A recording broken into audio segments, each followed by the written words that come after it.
किराएदार बेटा। उठ जा नालायक, सुबह के 8 बजने को है, तुझे एग्जाम नहीं देना क्या?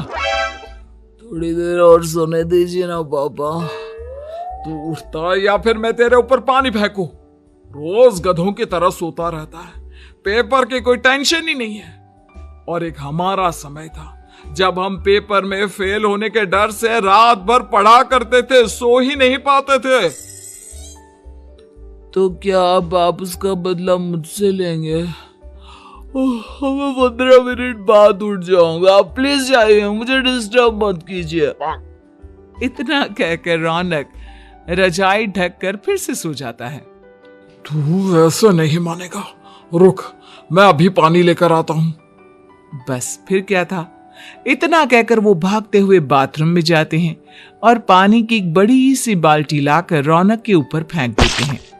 पानी पड़ते ही रौनक झट से उठ जाता है। ये आपने क्या किया पापा? अब तू उठेगा नहीं तो यही करना पड़ेगा ना। वैसे थैंक्स डैड, आपके कारण ना अब मुझे नहाने की भी जरूरत नहीं पड़ेगी। चलिए अब आप माँ से बोलकर मेरे कपड़े निकलवा दीजिए, तब तक मैं ब्रश कर लेता हूँ। वैसे कल ना आप एक काम और करना, नहलाने के साथ साथ मुझे ब्रश भी करवा देना। ये ब्रश करने में ना मुझे बहुत आलस आता है। रौनक की बातों से अरविंद का मुंह खुला का खुला रह जाता है। वो अपनी पत्नी कमला के पास जाता है और रौनक की हरकतों के बारे में बताता है, जिसे सुन उसकी पत्नी हंसने लगती है। तुम अपने बेटे को समझाने के बजाय हंस रही हो। रौनक बच्चा है, धीरे धीरे सुधर जाएगा, आप क्यों उसके पीछे पड़े रहते हो? अभी नहीं सुधरेगा तो कब सुधरेगा? 10वीं क्लास में है रौनक, वो अब कोई बच्चा नहीं रहा। अरविंद की इतना बोलते ही वहां रौनक भी आ जाता है। क्या डैड, मैंने आपको एक काम दिया था, वो भी नहीं हुआ आपसे। अरे क्या हुआ बेटा? माँ, मैंने डैड से बोला था कि वो आपको बोलकर मेरे स्कूल की यूनिफॉर्म निकाल दे, लेकिन मेरे पीछे पड़ने के अलावा इनसे एक काम ढंग से नहीं होता। देख रही हो कमला, देख रही हो अपने लाडले को? अरे आप चुप रहिए जी। चलो बेटा, मैं तुम्हें कपड़े निकाल कर दे देती हूँ। बस ऐसे ही साल पर साल बीतते जाते हैं, लेकिन रौनक के रवैये में कोई बदलाव नहीं आता। वो पहले से भी ज्यादा आलसी और पूरी तरह अपने माता पिता पर निर्भर हो जाता है। 2 साल बाद पता नहीं कहाँ गायब रहता है पूरे दिन, अब तक तो आ जाना चाहिए था। अरे आप इतनी फिक्र क्यों कर रहे हो उसकी? दोस्तों के साथ खेल रहा होगा, आ जाएगा अभी। ये कोई टाइम है खेलने का? 10 बजने वाले हैं, इतनी रात में कौन खेलता है? कमला कुछ कहती उससे पहले ही रौनक वहां आ जाता है। मम्मी जल्दी से खाना लगा दो, बहुत भूख लग रही है। तुम्हें तब तक खाना नहीं मिलेगा जब तक तुम बता नहीं देते कि इतनी रात गए कहां से आ रहे हो। ओ प्लीज डैड, अब आप एसी पे प्रद्युमन बनकर मेरे सर पर बंदूक लेकर मत बैठ जाना। अपनी फालतू की बकवास बंद कर और बता कहां से आ रहा है।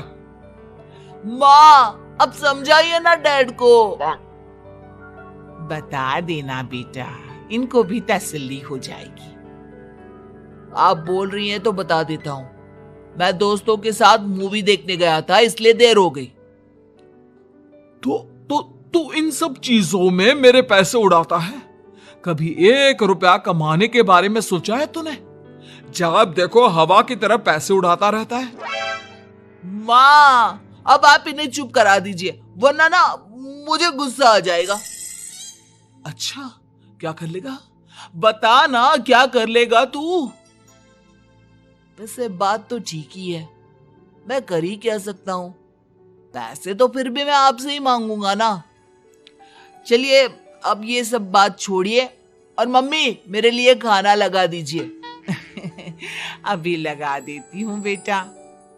मैं बता रहा हूँ कमला, एक दिन ये ऐसे ही बिगड़ जाएगा। उफ़ो, आप क्यों इतना पीछे पड़े रहते हो मेरे बच्चे के? बात की बाद में देखेंगे, अभी आप शांति से उसे खाना खाने देंगे? अगले दिन। डैडी, मुझे 10,000 रुपए चाहिए। हाँ? अब इतने पैसे क्यों चाहिए तुझे? डैड, आप बिना सवाल किए कभी पैसे नहीं दे सकते क्या? जब तक तू बताएगा नहीं तुझे पैसे भी नहीं मिलेंगे। अरे, अब आप अपने बेटे को पैसे भी नहीं दे सकते? नालायक, तेरी उम्र के लोग नौकरी करते हैं और एक तू है जो नौकरी करने का नाम ही नहीं लेता कभी। आप लोगों के होते हुए भला मैं नौकरी क्यों करूं? अरे हम कब तक पैसे देंगे तुझे? तुझे भी तो अपने पैरों पर खड़ा होना होगा ना। कौन सा उधार के पैरों पर खड़ा हूं? अपने ही तो पैरों पर खड़ा हूं मैं। इसी तरह रौनक दिन प्रतिदिन लापरवाह होता जाता है। उसकी लापरवाही को देखते हुए अरविंद और कमला अपने बेटे की शादी कराने का फैसला लेते हैं और 1 महीने के अंदर अंदर ही रौनक की शादी मेघा नाम की लड़की से करा देते हैं। शादी के कुछ दिन बाद, रौनक, मुझे एक अच्छी सी साड़ी चाहिए, आप ला दोगे ना? हाँ, क्यों नहीं। कितने तक की आती है साड़ी? यही करीब 5,000 तक की। तुम चिंता मत करो, मैं आज ही डैडी से पैसे मांगकर तुम्हारे लिए साड़ी ले आऊंगा। आप कब तक ऐसे ही अपने पापा से पैसे मांगते रहेंगी? कोई अच्छी सी नौकरी क्यों नहीं कर लेते आप? अरे डैड के होते हुए मुझे नौकरी करने की जरूरत ही क्या है? पर आप ऐसे कब तक उनसे पैसे मांगते रहेंगे? कुछ आपको अपने दम पर भी तो करना होगा ना।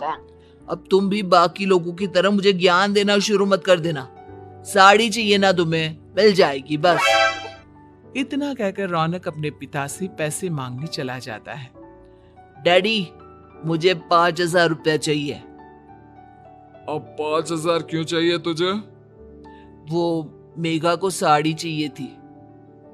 अरविंद आगे बिना कुछ कहे चुपचाप उसे पैसे निकाल कर दे देता है। कुछ दिन बाद, तुम्हें नहीं लगता कमला, रौनक हम पर पहले से भी ज्यादा डिपेंड हो गया है? मुझे तो अब उसके भविष्य की चिंता होने लगी है। कल को हमें कुछ हो गया तो वो क्या करेगा? काश तुमने पहले ये सोच लिया होता तो आज हमारा बेटा इतना लापरवाह नहीं होता।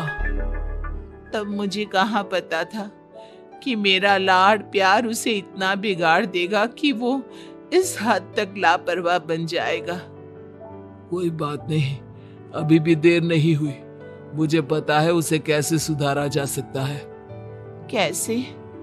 अरविंद कुछ कहता उससे पहले रौनक वहां आ जाता है और पैसों के लिए हाथ फैलाने लगता है। डैड, मैं और मेघा बाहर घूमने जाना चाहते हैं। अरे वाह, ये आज सूरज कहां से निकला है? Dad please. अच्छा चलो अब मुद्दे की बात करो। मुझे अब 25,000 चाहिए। अब तुम्हें 1 रुपया भी नहीं मिलने वाला। अगर तुम्हें पैसों की इतनी ही जरूरत है तो कोई ढंग की नौकरी कर लो। मम्मी, आप कुछ कहिए ना डैड को। बेटा, वो गलत क्या बोल रहे हैं? ये सब हम तेरे भले के लिए ही तो कर रहे हैं। मम्मा, मैंने बताया ना आपको, मुझे नहीं करनी कोई जॉब वॉब। तो ठीक है, निकल जाओ हमारे घर से। तुम्हारे जैसे लोगों के लिए मैंने ये घर खड़ा नहीं किया है।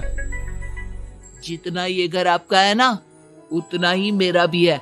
मैं कहीं नहीं जाने वाला। जाना तो पड़ेगा ही तुझे, क्योंकि अब मैं तेरा कोई भी खर्चा नहीं उठाने वाला।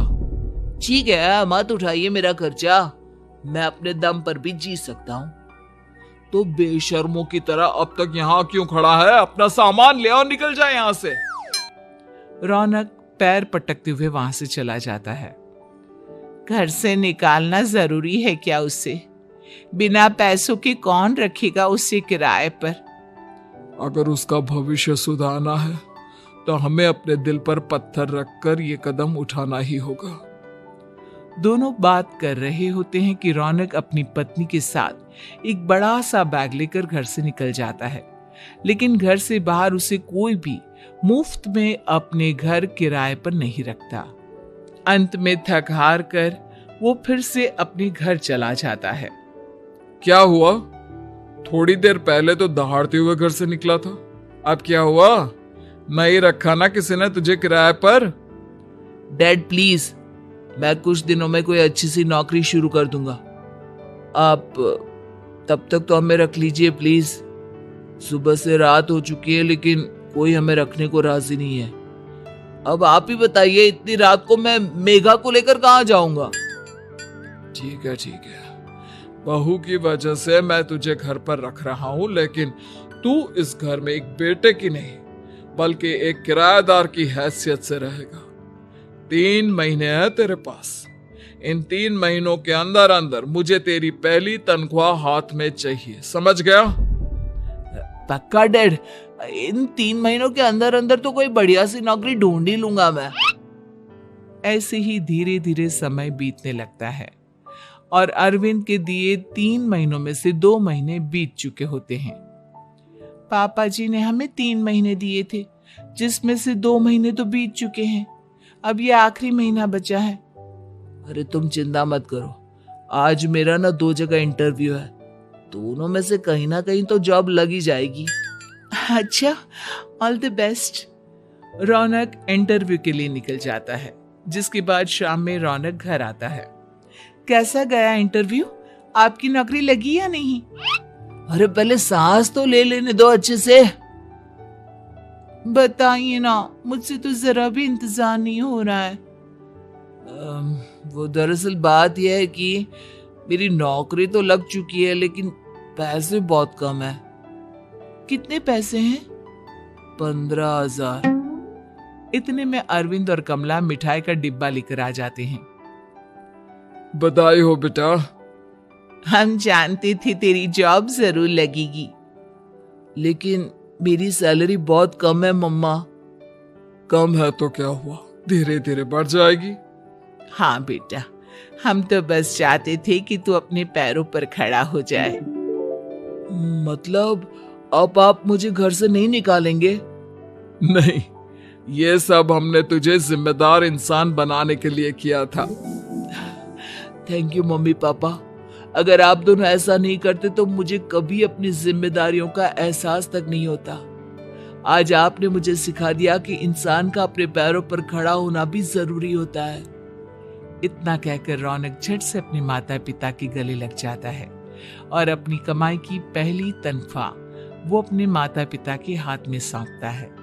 इस तरह रौनक एक गैर जिम्मेदार व्यक्ति से एक जिम्मेदार व्यक्ति बन जाता है।